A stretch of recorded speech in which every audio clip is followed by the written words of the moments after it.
सोलापुरात गुरुवारी पहाटे झालेल्या अतिवृष्टीमुळे संपूर्ण सोलापुरात हाहाकार उडाला. सखल आणि झोपडपट्टी भागात घरात पाणी शिरल्याने नागरिकांना अख्खी त्रास झाला.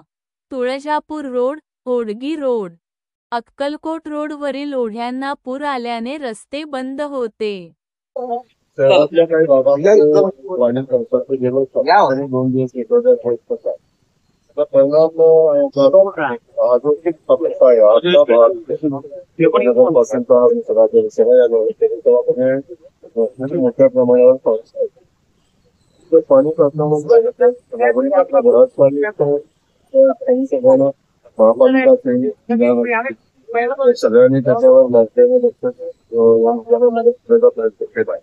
अजूनही घरामध्ये पाणी आहे. खूप मोठ्या प्रमाणात नुकसान पण झालेलं आहे. पंचवायला सुद्धा पण आपण येणं शक्य आहे ते आपण लोकांना दिसतो. हा पाण्याचा कायमचा प्रश्न विचार झाला पाहिजे. आता या 2-3 रोडला जे हायवेचं काम झालं तिकडे ड्रेनेजचं काम ते प्रॉपर व्हायला पाहिजे. झालं नाही हे अजून त्यांच्या सगळ्यांच्या सांगावं लक्षात येतो.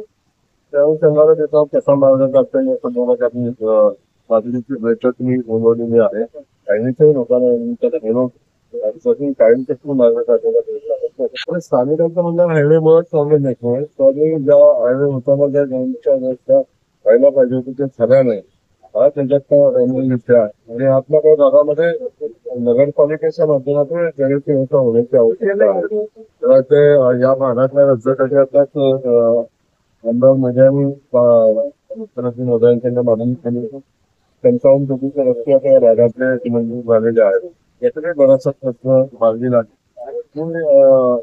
नागरिकांच्या आसंख्यांचा आहे लोकांना कोणताही व्यक्त करता येतो. सगळ्यांना शासनाच्या मार्फत शक्य आहे ती मदत करण्याचा प्रयत्न